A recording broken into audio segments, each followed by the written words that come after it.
Tak moje jméno je Iveta Gažijová, mám 40 let, jsem z Michalověc a Kopalovce nad Uhom. Mám 9 dětí, 8 kluků a 1 holčičku. Kdybych měla holku dřív, tak asi bych tolik dětí nebylo, jo? Protože jsem strašně chtěla mít holčičku. Teď už ji mám. Kluci jsou už velký, jsem už babička. Koukaj!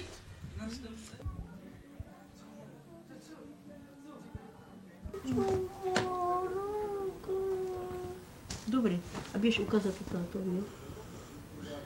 No běž.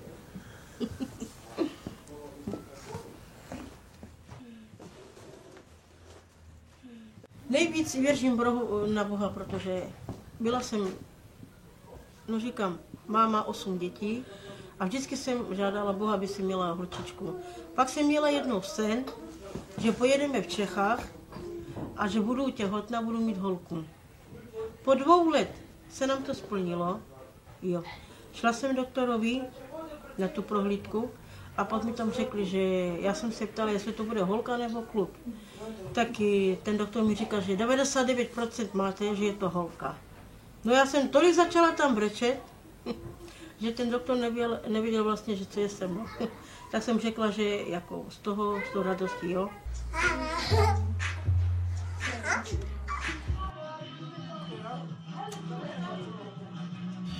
Já bych byla ještě ráda, kdyby tady v Škotsku kluci, jako, že by se neprali na poslední.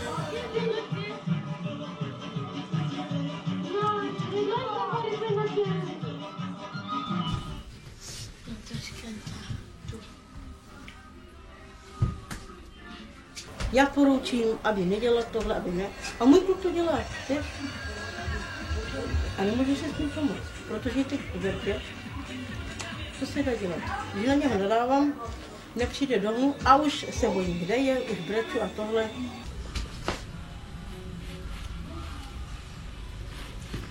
Mám 9 dětí, ale chodím do práce. A proč? Proto nebo chci, aby moje děti měly všechno, aby jim nechybilo nic.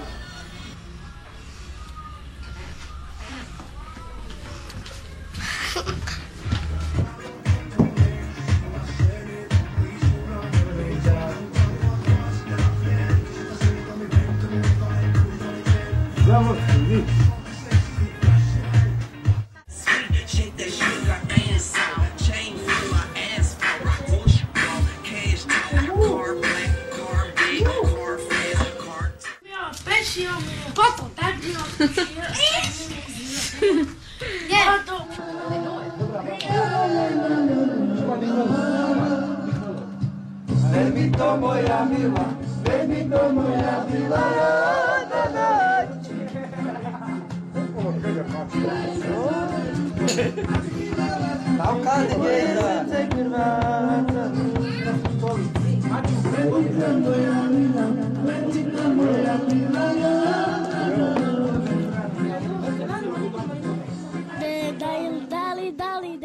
Dali de, dali de, dali dale, dali de, dali dali de. Bebito moja miła, bebito moja miła, No nevím prostě, ale vím jedno, že holky jsou holky, protože když máme kluka, jak už máme zkušenost, jo, s klukem, že když se ožení, jo, tak i ta nevěsta není až taková moc milá. Vím, že když budu stará, to bude se o mě tak starat, jako kdyby se starala moje matka.